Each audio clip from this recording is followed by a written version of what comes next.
Hello everyone, मेरा नाम कुलदीप साहू है और मैं Pandit Jawaharlal Nehru Memorial Medical College में द्वितीय वर्ष का एमबीबीएस का छात्र हूं।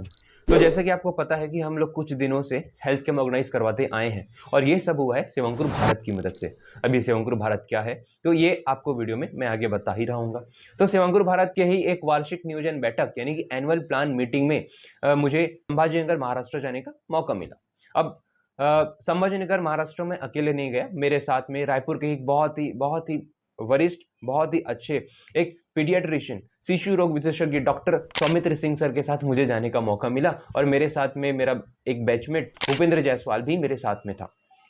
अब हम तीनों, मैं pediatrician doctor Saumitra Singh sir और भूपेंद्र जायसवाल, हम तीनों निकल पड़े संभाजीनगर महाराष्ट्र की तरफ, जिसे किसी जमाने पे औरंगाबाद भी कहा जाता था।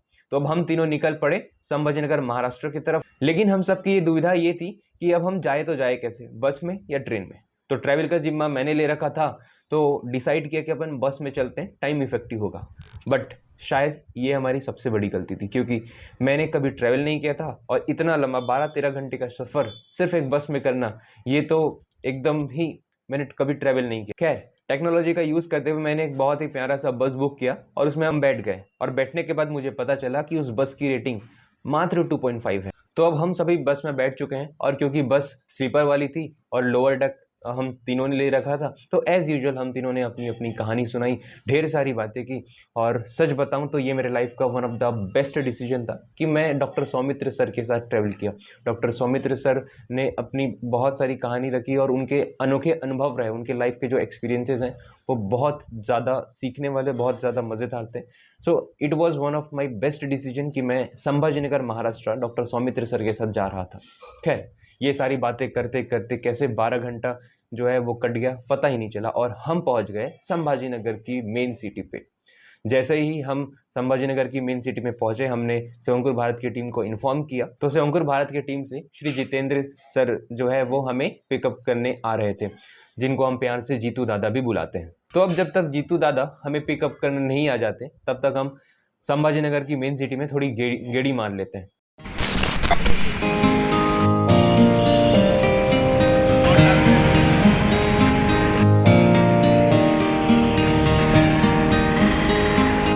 Yes.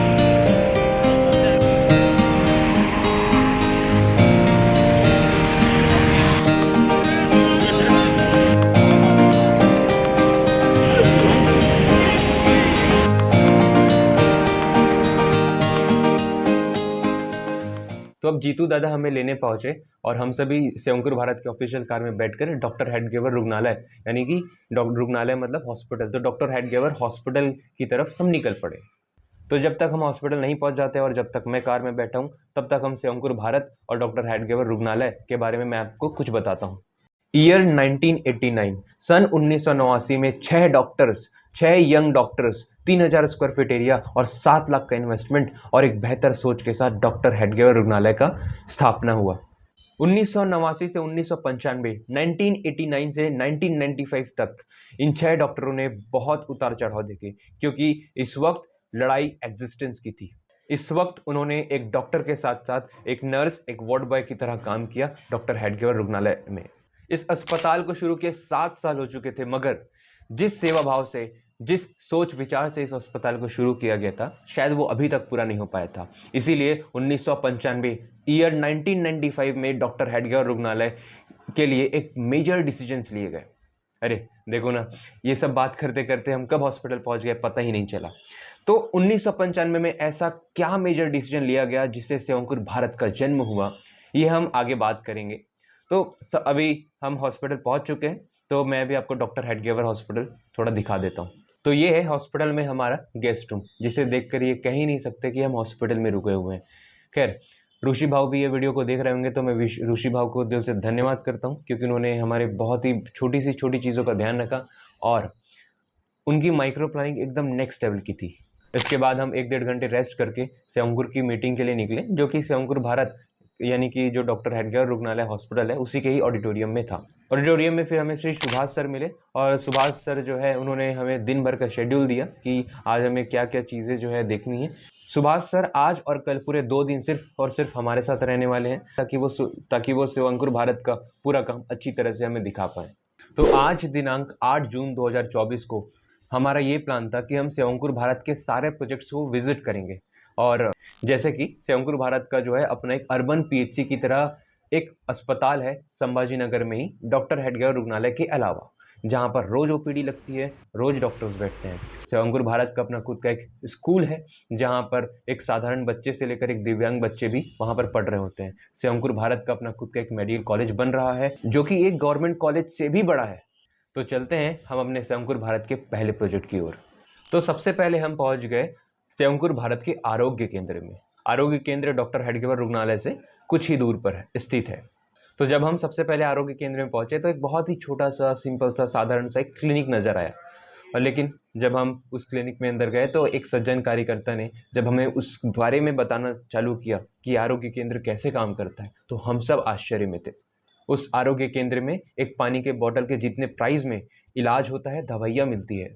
इसके लिए आसपास के जितने भी घर हैं, आवास है, उनका रेगुलर चेकअप और फॉलोअप का भी ध्यान दिया जाता है, उनका रिकॉर्ड रखा जाता है। वहाँ पर माल न्यूट्रिशन और न्यूट्रिशनल डेफिशिएंसी जैसे कम्युनिटी प्रॉब्लम को भी सॉल्व करने के लिए वीकली कैंपेन जो है ऑर्गेनाइज किया जाता है। महिलाओं को न्यूट्रिएंट रिच फूड प्रिपेयर करने के लिए घरेलू ट्रेनिंग दी जाती है। जो न्यूली मैरिड कपल्स है उनके लिए भी आरोग्य केंद्र में सेशंस रखे जाते हैं, जिनको हम कम्युनिटी मेडिसिन की भाषा में न्यूली मैरिड कपल जो 15 to 45 ईयर्स ऑफ वुमेन्स होती है, कपल्स होते हैं, उनको हम एक एलिजिबल कपल बोलते हैं as per the community medicine. और जो टारगेटेड कपल्स हैं, ये जिनके एक भी बच्चे हैं, तो उनके बच्चों के न्यूट्रिशनल स्टेटस को देखने के लिए वहां पर सेशंस रखे जाते हैं। कुछ रिवॉर्ड्स एंड गिफ्ट्स भी उनको दिया जाता है। एडोलसेंट ग्रुप के लिए भी कुछ अलग अलग प्रकार के सेशंस वहां पर रखे जाते हैं। आरोग्य केंद्र की मुझे कन्वर्सेशन, एक बातें मुझे याद आती है कि वहाँ के एक जो कार्यकर्ता है, जो सज्जन व्यक्ति हैं, उन्होंने हमें बताया कि किस प्रकार वो कम्युनिटी के बच्चों को एक अच्छे हेल्थ के लिए मोटिवेट करते हैं।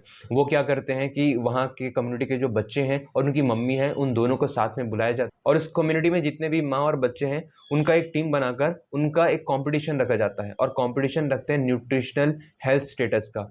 जिन बच्चों का न्यूट्रिशन हेल्थ स्टेटस सबसे अच्छा होता है, उनको और उनकी मम्मी को दोनों को ही रिवॉर्ड्स और गिफ्ट दिया जाता है। और इस तरीके से वो अपने कम्युनिटी के बच्चों को, अपने कम्युनिटी में जो है लोगों को मोटिवेट करते हैं कि वो अपने बच्चों को भी हेल्दी रखे और वो भी खुद को हेल्दी रखे। और इसी प्रकार से बहुत सारे सेशंस होते हैं न्यूली मैरिड कपल्स के लिए, टारगेट कपल्स के लिए, जिनमें कंपटीशन रखा जाता है।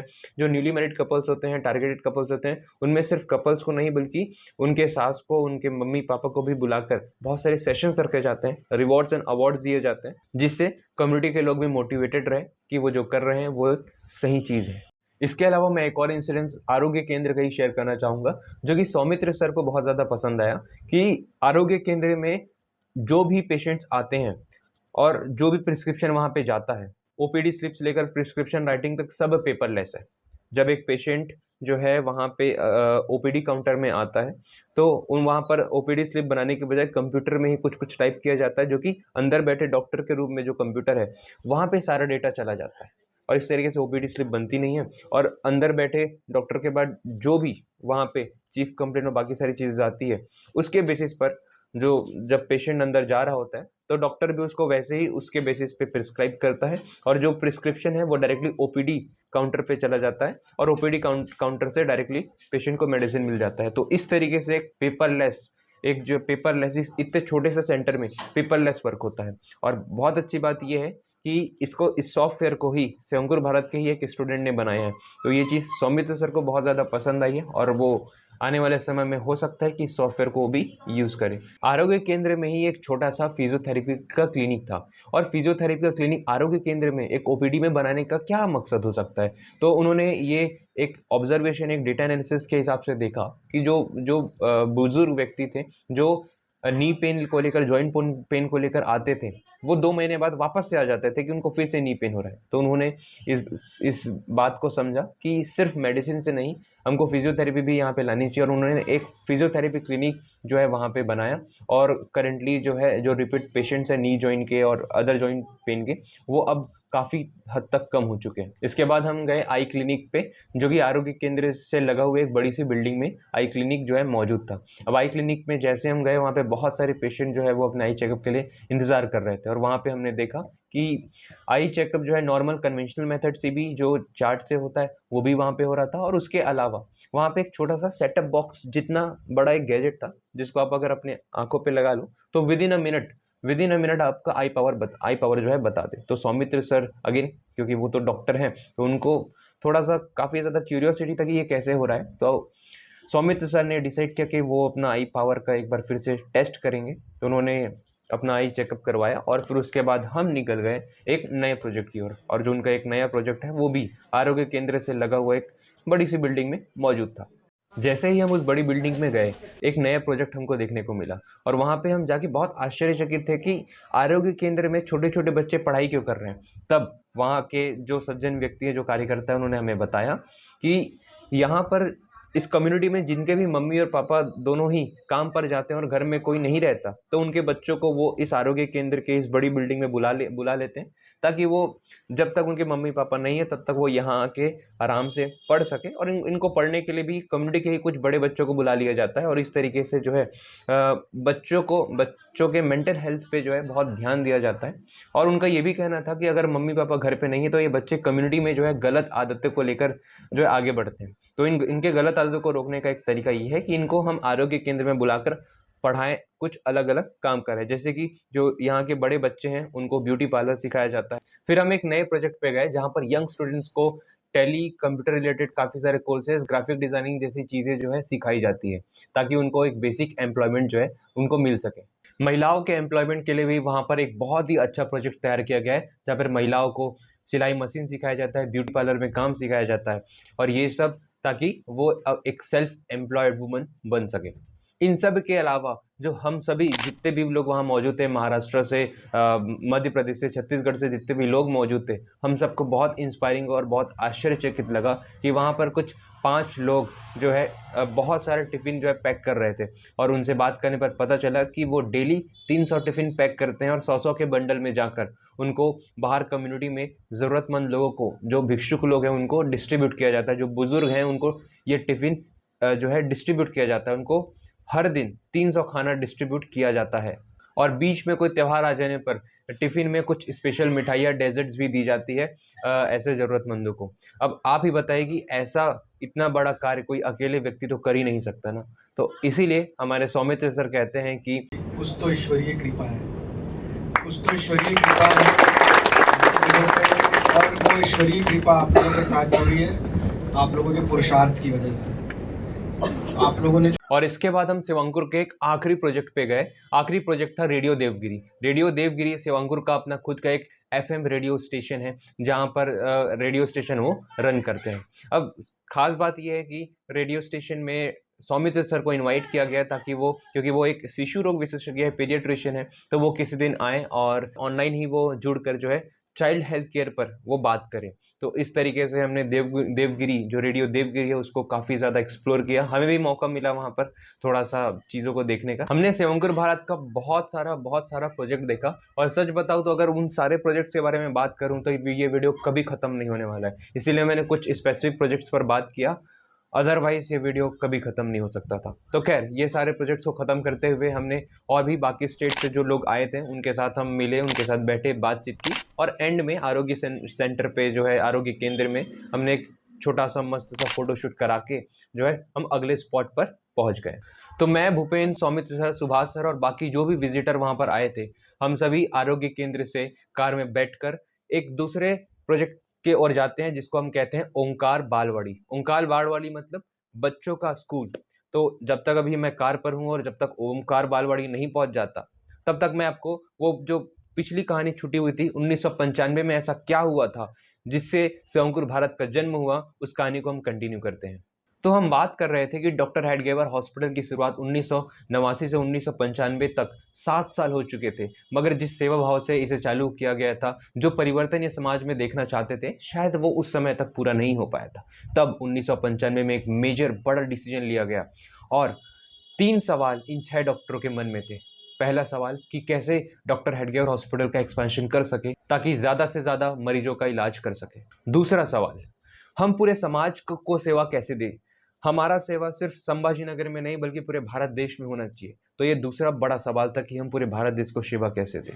और तीसरा सवाल ये था कि जो सेवा भाव मैं रखता हूँ, जो सेवा भाव वो 6 डॉक्टर्स रखते हैं, उस सेवा भाव को हम पूरे भारत देश के लोगों तक कैसे इंग्रेडिएंट करें, कैसे लोगों तक मल्टीप्लाई करें। ये 3 सवालों के जवाब ढूंढने के लिए ये 6 डॉक्टर निकल चुके हैं अब मेडिकल कॉलेज की तरफ। तो उन्होंने 1995 से 1997 तक इनफॉर्मल एक्टिविटीज चालू की, जहां पर वे मेडिकल कॉलेज में जाकर मेडिकल कॉलेज के छात्रों से, मेडिकल के छात्रों से मिला जुला करते थे और ये डिस्कस करते थे, उनसे बातचीत करते थे कि कैसे हम मिलकर स्वास्थ्य सेवा को आगे बढ़ा सकते हैं, इस सेवा भाव को आगे बढ़ा सकते हैं।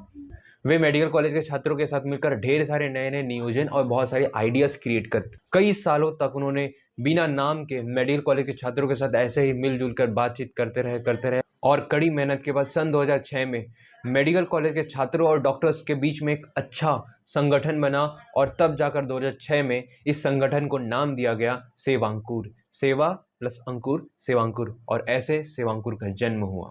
2006 में सेवांकुर का नामकरण होते ही दो साल के अंदर 2008 में एक और रुग्णालय की स्थापना हुई, श्री गुरुजी रुग्णालय, जो कि नासिक में स्थित है। और ऐसा करते करते आज सेवांकुर को कई दशक हो चुके हैं जिसने भारत देश को इतनी सेवा दी है।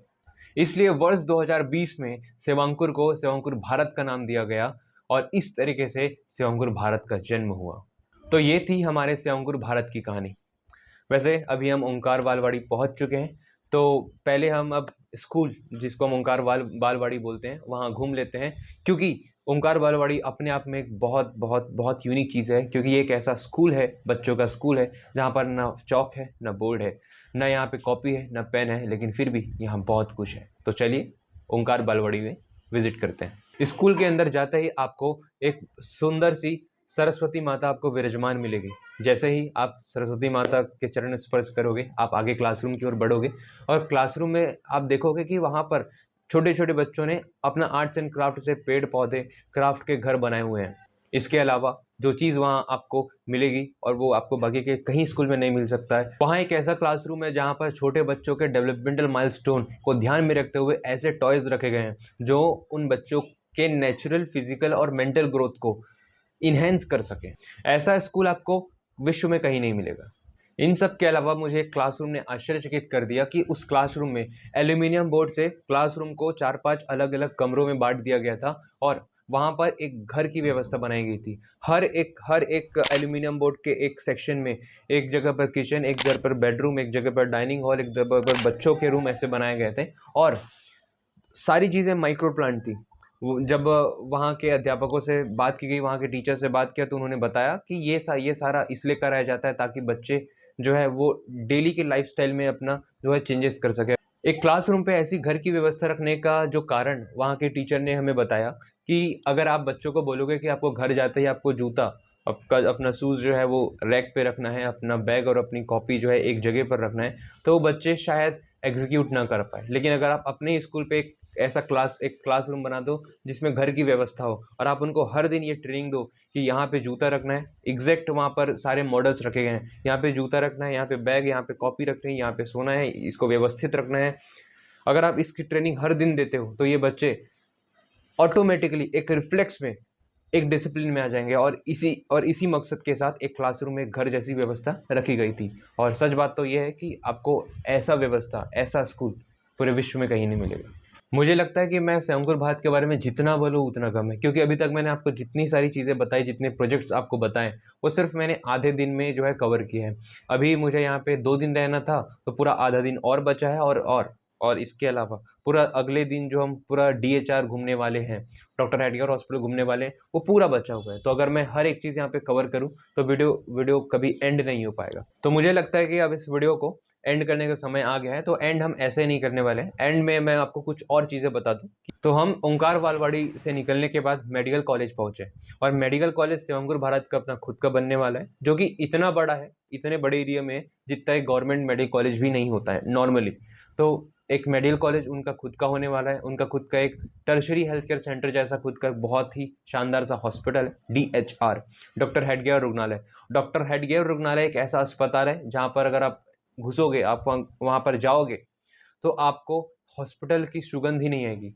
उन्होंने जो 6 डॉक्टर्स हैं और उनकी पूरी टीम है, सेवांकुर की टीम है, उन्होंने हॉस्पिटल को बनाने से पहले पूरे वर्ल्ड के जितने भी टॉप के हॉस्पिटल्स हैं वहाँ पे विजिट किया, कैसे वहाँ पे काम होता है, कैसी चीज़ें होती है, हर एक चीज़ को देखा। और उन्होंने ये डिसाइड किया था कि हम हॉस्पिटल को ऐसा बनाएंगे कि वहाँ पे कोई सुगंध ना आए। अगर मैं हेडगेवर हॉस्पिटल के लिए ही सिर्फ बात करूँ तो मुझे लगता है कि आधे घंटे का फिर से एक वीडियो बनाना पड़ेगा मुझे।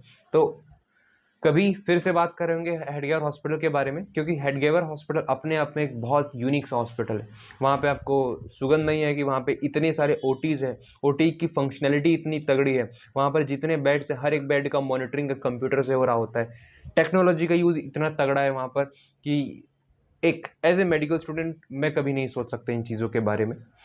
सो बताने को इतनी सारी चीज़ें हैं। सेवंकुर भारत का एसोसिएशन इतना इतना इतना आज के डेट में वास्ट हो चुका है, उनकी फंक्शनलिटी इतनी तगड़ी है, उनके माइक्रो प्लानिंग इतने स्ट्रॉन्ग है कि अगर मैं वीडियो को और बनाते जाऊँ तो कभी ख़त्म नहीं होगा। तो तब तक के लिए अभी मैं इतना ही बोलूँगा कि अगर आपने मुझे यहाँ तक सुना तो हृदय की गहराइयों से प्रेमपूर्ण बहुत बहुत बहुत सारा धन्यवाद। और आगे ही हम ऐसे ही हेल्थ कैम्प करते रहेंगे, और जितने भी सेवांकुर के लोग हैं, जितने भी सेवांकुर के से जुड़े हुए मेडिकल के छात्र हैं, उनसे मैं बोलूँगा कि इस वीडियो को शेयर करो ताकि आप सेवंकुर के बारे में लोगों को ज़्यादा से ज़्यादा बता सको।